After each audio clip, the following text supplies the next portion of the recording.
Les premières ombres. Le royaume de Lat est un lieu de contraste. Ses vallées luxuriantes côtoient des falaises abruptes, et ses rivières scintillantes cachent des courants traîtres. Les habitants vivent selon des traditions ancestrales, vénérant des dieux capricieux et des esprits des bois que l'on dit capables de bénir ou de maudire. Dans ce monde, Aero et Azak grandissent comme deux faces d'une même pièce, inséparables malgré leurs différences. Aero est une rêveuse. Sa fragilité physique la rend vulnérable aux moqueries des enfants du village, qui la surnomment l'ombre, à cause de sa silhouette éthérée et de sa démarche hésitante. Chaque insulte est un coup porté à son cœur sensible, mais elle ne riposte jamais, préférant se perdre dans les poèmes qu'elle griffonne sur des bouts de parchemin ou les mélodies qu'elle tire d'un vieux luth offert par son père. Azak, en revanche, est une tempête vivante. Elle apprend tôt à manier l'épée avec son père, ses mouvements rapides et précis défiant quiconque oserait s'en prendre à sa sœur. Touche à Aero, et tu regretteras d'être né, lance-t-elle souvent, ses poings prêts à voler. Leur lien est une lumière dans l'obscurité du royaume. Chaque soir, dans leur petite chambre sous les combles, elles partagent leurs rêves. Aero imagine un monde où la beauté et la douceur triomphent, tandis qu'Azak parle de gloire et d'aventure au-delà des montagnes. Elles se jurent de quitter un jour ce village étouffant, de prouver que leurs différences sont une force, pas une faiblesse. La fête du crépuscule. Les années passent, et les jumelles atteignent leurs 16 ans. Leur complémentarité devient légendaire dans leur coin reculé du royaume. Aero compose des chansons qui apaisent les cœurs, tandis qu'Azak remporte des tournois d'escrime locaux, défiant même les hommes 2 fois plus âgés qu'elle. Mais cette harmonie fragile est sur le point de voler en éclats. La fête du crépuscule, un événement annuel célébrant la fin de la saison des pluies, est l'occasion pour le village de se réunir. Cette année, cependant, elle devient le théâtre d'un drame. Aero, encouragé par Azak, accepte de jouer une mélodie devant tous. Sa musique, délicate et envoûtante, captive d'abord l'assemblée. Mais un groupe d'adolescents, ivres de vin et de méchanceté, interrompt sa prestation. Leur chef, Kael, fils d'un riche marchand, la pousse violemment dans la boue, riant de sa fragilité. Une ombre ne devrait pas se montrer en pleine lumière, crache-t-il. Aero, humilié, tente de se relever, mais ses jambes tremblent sous le poids de la honte. C'est alors qu'Azak intervient.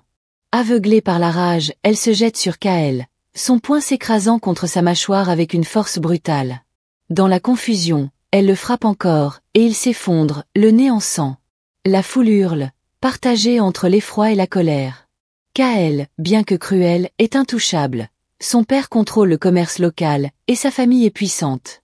Les conséquences sont immédiates. Le village, déjà méfiant envers les jumelles, se retourne contre elle. Torrent perd ses clients, son atelier est saccagé par des vandales masqués. Lyrien, accablé par le stress, tombe gravement malade, son corps affaibli par des années de labeur. Aero, rongé par la culpabilité, se referme encore plus, convaincu que tout est sa faute. Azak, elle, bouillonne de frustration, mais elle sait que sa présence ne fait qu'aggraver la situation. Dans un acte désespéré, Azak décide de s'exiler. Une nuit, alors que la pluie martèle les toits, elle embrasse Aero sur le front, lui murmurant « Je pars pour te protéger. Mais je reviendrai, je te le promets. » Puis elle disparaît dans l'obscurité, laissant Aero seule avec sa douleur. Les chemins divergents. Aero, la guérisseuse silencieuse.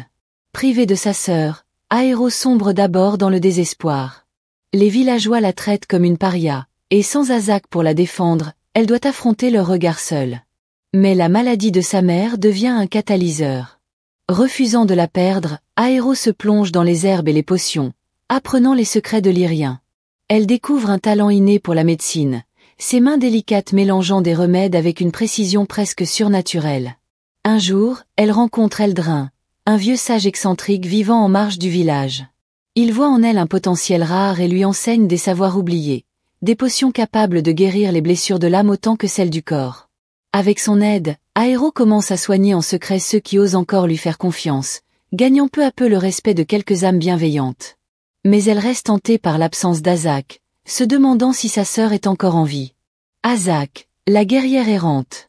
Dans les terres sauvages du royaume de Lat, Azak survit grâce à son courage et son épée. Elle croise des bandits qu'elle défait sans pitié, des marchands qu'elle escorte pour quelques pièces, et même une créature étrange, un loup aux yeux dorés, piégé dans un filet. Elle le libère, et l'animal, qu'elle nomme Fenrir, devient son compagnon fidèle. Ensemble, Ils affrontent les dangers des forêts tentées et des cols montagneux. Mais Azak change.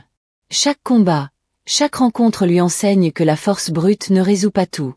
Une vieille femme, qu'elle sauve d'une attaque, lui dit un jour, « La vraie puissance, c'est de protéger sans détruire. » Ces mots la marquent, et elle commence à chercher un sens à son exil, un moyen de se racheter pour avoir abandonné Aéro.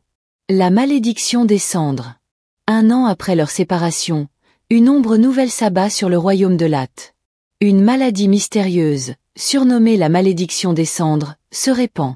Les victimes souffrent de fièvres brûlantes, de visions cauchemardesques et d'une faiblesse qui rappelle à Aéro sa propre fragilité. Le village, superstitieux, accuse les esprits ou les étrangers, mais Aéro, désormais herboriste accompli, découvre la vérité. Une plante toxique, le souffle de cendre, contamine les puits. Quelqu'un l'a introduite volontairement. Avec Eldrin et un jeune forgeron nommé Jorin qui admire son courage en secret, Aéro concocte un antidote. Mais pour le distribuer, elle doit traverser des terres hostiles et convaincre un peuple méfiant. Elle part, déterminée à prouver sa valeur. Pendant ce temps, la rumeur de la maladie atteint Azak, qui erre près des frontières du royaume. Inquiète pour sa famille, elle décide de rentrer, accompagnée de Fenrir. Son voyage est périlleux, elle affronte des pillards, une tempête dévastatrice, et même un spectre des bois qui tente de la dévorer. Mais sa volonté est inébranlable.